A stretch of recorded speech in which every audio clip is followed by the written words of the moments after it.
Welcome back. Callers wait చేస్తున్నారు. First caller Srinivas line లో ఉన్నారు. హలో హలో హలో సార్, చెప్పండి సార్ దీని టీటీఎంఎల్ లో మేము 18 లో పర్చేజ్ చేసాం సార్. ఓకే, సో అది మామూలుగా లెవెల్స్ ఏమైనా చెప్పగలుగుతారేమని చెప్పి కాల్ చేసింది. ఓకే.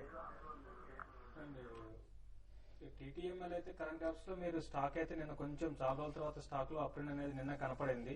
చాలా రోజుల తర్వాత బేరిష్ ట్రెండ్ నుంచి కొంచెం అప్ట్రెండ్ అయితే వచ్చిందండి. ఇది ఇంకా కొంత కంటిన్యూ అయ్యే అవకాశం కనపడుతుంది. అయితే మీకు దీనికి హ్యూజ్ రెసిస్టెన్స్ అట్ 18 రూపీస్ దాకా ఉంటుంది.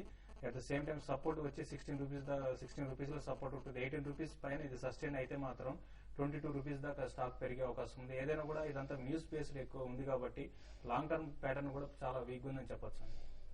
ఓకే, నెక్స్ట్ బెంగళూరు నుంచి సురేష్ గారు లైన్ లో ఉన్నారు. Hello good afternoon sir.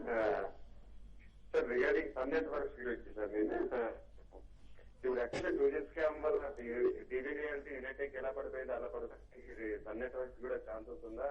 అంటే ఇప్పుడు బై చేసేకి ఏమైనా ఛాన్సెస్ ఉందా సార్? ఏ రేట్లో బై చేస్తే మంచి రిటర్న్స్ వచ్చే అవకాశం ఉంటుంది? ఎందుకంటే బిజినెస్ ఓకే, ఒక్కటంటే ఒకటి స్కామ్ అనే కాకుండా అక్కడ జయలలిత గారు ప్రపోజ్ చేసింది ఏదైతే nationalisation of cable TV network అనమాట. అంటే గవర్నమెంట్ ఆపరేట్ చేస్తున్న కేబుల్ టీవీ నెట్వర్క్ అన్నారు.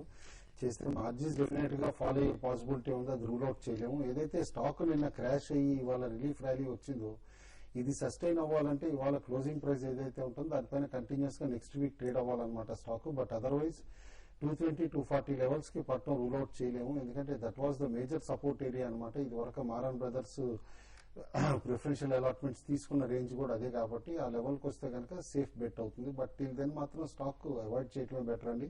ట్రేడింగ్ ఏది చేసినా ఇంట్రాడే ట్రేడింగ్ చేసుకుని ఎగ్జిట్ అయిపోవడం బెటర్. ఓకే, నెక్స్ట్ రాజమండ్రి నుంచి శ్రీనివాస్ గారు లైన్ లో ఉన్నారు. హలో హలో, చెప్పండి శ్రీనివాస్ గారు. సార్ సింప్లెక్స్ ఇన్ఫ్రా వాళ్ళకి టీడబ్ల్యూ వెళ్ళారు sir. Sorry, simplex stock sir simplex infra అండి ఏ ప్రైస్ లో కొన్నారండి మీరు? టీవీ 70లో కొన్నాం సార్. 70లో. ఓకే, 270. సింప్లెక్స్ ఇన్ఫ్రా అయితే మాత్రం మీకు స్టాక్ అయితే బాగా వీక్ ఉందండి. కరెంట్ లెవెల్స్ లో ఈ స్టాక్ అయితే ఇక్కడ నుంచి మనం చూస్తున్నాం. మార్కెట్ రీసెంట్ గా మార్కెట్ రికవరీ వచ్చినా కూడా స్టాక్ లో ఎటువంటి పెద్ద రికవరీ కూడా లేదు. మీరు కొంతకాలం వెయిట్ చేస్తే కొంత పెరగడానికి అవకాశం ఉంది. ఏదైనా కూడా మీరు లాంగ్ టర్మ్ మాత్రం కొంచెం ర్యాలీస్ లో ఎగ్జిట్ చెప్తుంటే 270లో తీసుకున్నారా 370లో తీసుకున్నారా నాకు తెలియదండి. కాబట్టి మీరు అరౌండ్ మీ లెవెల్కి వచ్చినప్పుడు మీరు ఎగ్జిట్ కమ్మని చెప్తాను. ఇప్పుడు ఇమీడియట్ గా అయితే అరౌండ్ 320 దగ్గర హ్యూజ్ రెసిస్టెన్స్ ఉంటుంది. అది కానీ దాటిందంటే మాత్రం స్టాక్ లో అప్ అండ్ ఉంటుంది. At the same time down side చూసుకుంటే అరౌండ్ 290 ఆ లెవెల్లో మీరు స్టాప్ లాస్ పెట్టుకుని హోల్డ్ చేయండి. ఓకే, నెక్స్ట్ కాలర్ జగ్గేపేట నుంచి లైన్ లో ఉన్నారు. హలో హలో చెప్పండి. సార్ ఈ సిల్వర్ పొజిషన్ ఏంటండి? సిల్వర్. ఓకే, రమేష్ గారు ఇవాళ లేరండి. కుటుంబరావు గారు మీరు తిరిగి $36 కింద ట్రేడ్ అవుతుందండి సిల్వర్ అనమాట. అది కేర్ఫుల్ గా అబ్జర్వ్ చేయండి. ఎందుకంటే ఫర్దర్ వీక్నెస్ జనరేట్ అయ్యే పాసిబిలిటీ రూల్ అవుట్ చేయడం. బట్ మేజర్ షార్ట్స్ అయ్యానే అటెంప్ట్ చేద్దాము అనుకుంటే కూడా బిలో $35 క్లోజింగ్ వస్తేనే పర్ అవున్స్ అనమాట. షార్ట్స్ ఏదైనా షార్ట్ టర్మ్ కి తీసుకోవచ్చు. బట్ ఒక రిలీఫ్ ర్యాలీ కూడా మేబీ ఎక్స్పెక్టెడ్ అనమాట. క్లోజర్ టు 34 వచ్చిన దగ్గర నుంచి ఇండియన్ కరెన్సీలో చూస్తే కనుక 52 మేజర్ సపోర్ట్ జోన్ అవుతుంది. 52 బ్రేక్ అయితే 48 లెవెల్స్ రావచ్చు. మీరు జూలై సిరీస్ తీసుకుంటాను అని అనుకుంటే కనుక డెఫినెట్లీ ఎంసీఎక్స్ లో July series closer to 48, 49 levels వచ్చినప్పుడు సిల్వర్ బై చేయండి. ఓకే, సో నెక్స్ట్ మరో శ్రీనివాస్ గారు రాజమండ్రి నుంచి లైన్ లో ఉన్నారు. హలో హలో చెప్పండి. సార్ నైల్ అండి. నాయిల్ తీసుకున్నారండి? అవునండి, 150 దగ్గర తీసుకున్నామండి. ఓకే, ఇప్పుడు అది ఎలా ఉంటుంది సార్? లాంగ్ టర్మ్ అండి. లాంగ్ టర్మ్ కోసం. ఓకే, అవునండి. ఒకటే లాస్ట్ ఫ్యూ మంత్స్ నుంచి నైల్ బాగా పెరగడానికి వన్ ఆఫ్ ద రీజన్ కూడా మీకు లెడ్ కూడా తయారు చేస్తుంది అనమాట. గ్లాస్ లైన్ ఎక్విప్మెంట్ ఏదైతే ఈ కంపెనీ చేస్తుందో that is used mostly by pharmaceutical companies. అయితే కొత్త రెగ్యులర్ గా ఫార్మాస్యూటికల్ కంపెనీస్ వాళ్ళు బిజినెస్ రీస్ట్రక్చర్ చేస్తున్నప్పుడు కానీ ప్లాంట్ ని రిపేర్ చేసి తిరిగి ఇచ్చేస్తున్నప్పుడు కూడా ఈ ఎక్విప్మెంట్ బాగా రిక్వైర్మెంట్ ఉంటుంది. అయితే ఈ గ్లాస్ లైన్ ఎక్విప్మెంట్ లో కాంపిటీషన్ కూడా తక్కువే. ఓన్లీ 2 ప్లేయర్స్ ఉన్నారు, మేజర్ ప్లేయర్స్. బట్ నైల్ యాజ్ ఆఫ్ నో మాత్రం ఫుల్లీ ప్రైస్డ్ అనుకుంటున్నానండి. ఫండమెంటల్స్ వైజ్ ఫ్రెష్ బయింగ్ అయితే అడ్వైస్ చేయను. బట్ ఎగ్జిస్టింగ్ షేర్ హోల్డర్స్ మాత్రం హోల్డ్ చేయమని చెప్పేసి చెప్తాను. ఓకే, నెక్స్ట్ మరో కాలర్ రాజమండ్రి నుంచి రఘు గారు లైన్ లో ఉన్నారు. హలో హలో రఘు గారు చెప్పండి. సార్ నాకు టిటాగర్ వైగన్స్ కొన్నాను సార్ నేను. ఏ ప్రైస్ లో అండి? 400 కొన్నాను సార్ అవి. ఓకే, టిటాగర్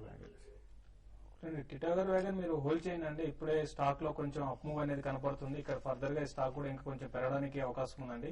కరెంట్ లెవెల్స్ లో ఈ స్టాక్ అరౌండ్ ఇప్పుడు 399 రూపీస్ లో ట్రేడ్ అవుతుందండి. 400 పైన కానీ సస్టైన్ అయితే 404, 405 పైన సస్టైన్ అయితే స్టాక్ లో మంచి అప్ మూవ్ వస్తుంది. ఏదైనా కూడా చాలా అప్ ట్రెండ్ లో ఉంది, మీరు హోల్డ్ చేయండి.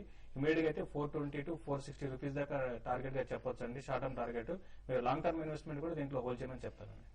ఓకే, నెక్స్ట్ కాలర్ గుంటూరు నుంచి ప్రసాద్ గారు లైన్ లో ఉన్నారు. హలో హలో ప్రసాద్ గారు చెప్పండి. సార్ నాకు చిన్న స్మాల్ డౌట్ సార్. అడగండి. సార్ యాక్చువల్ గా ఇప్పుడు లోయర్ సర్క్యూట్ 20% దాటితే ఆ రోజు ట్రేడింగ్ ఆగేస్తారంటారు కదా సార్. మరి నేను సన్ టీవీ సార్ నియర్లీ 30% దాకా ఎలా చేశారు సార్ ట్రేడింగ్? ఓకే, అంటే ఎఫ్ఎన్ఓ లో ఉన్న వాటికి సరే కుటుంబ ఎఫ్ఎండో లో ఉన్నట్టు సర్క్యూట్ లిమిట్ ఉండదండి. సర్క్యూట్ అక్కడ కూడా ఇంప్లిమెంట్ చేసే పాసిబిలిటీ కొన్ని కేసెస్ లో ఉంటుంది. అక్కడ ఏంటంటే 300% కంటే ఎక్కువ ఓపెన్ ఇంట్రెస్ట్ జంప్ అయినా సరే ఇటు or even A group stock లో అనమాట. In special cases volumes more than 10 times అట్లా అయినప్పుడు కూడా ఎక్స్చేంజ్ రిస్ట్రిక్షన్ ఇంప్లిమెంట్ చేయొచ్చు. బేసికలీ సన్ టీవీలో నిన్న మీకు because it is in A group plus F and O stock కాబట్టి ఆ సర్క్యూట్ లిమిట్ అప్లై కాలేదు. ఓకే, సో శేషు గారి వల్ల మార్కెట్ క్లోజ్ ఎలా ఉంటుందంటారు? మార్కెట్స్ అయితే కొంత ఈ రోజు చూస్తే ఓపెనింగ్ గ్యాప్ అప్ లో ఓపెన్ అయిన తర్వాత అక్కడ నుంచి 50 పాయింట్స్ దాకా నిఫ్టీ పెరిగింది. అయితే ఏమాత్రం ఎప్పుడైతే ఏజీఎం మీటింగ్ అయిపోయిందో ఆర్ఏఎల్ అప్పటి నుంచి కూడా నిఫ్టీ బాగా కరెక్షన్ అంటే డే అంతా కూడా బాగా కరెక్ట్ అయింది. 50 పాయింట్స్ నుంచి -20 అంటే 70 పాయింట్స్ ఇంటర్డేలో కరెక్ట్ అయింది. దీంతో మరి ముఖ్యంగా ఈ రోజు ఒక మార్నింగ్ లో 20 రూపీస్ ప్లస్ లో యాక్సిస్ బ్యాంక్ -27 బ్యాంకింగ్ కౌంటర్స్ లో బాగా సెల్లింగ్ అనేది కనపడుతుంది. కాబట్టి క్లోజింగ్ లో కూడా కొంత వీక్ గానే ఉంటుంది. ఇదే విధంగా అంటే -20 పాయింట్స్ ఆ విధంగా క్లోజ్ కావచ్చు.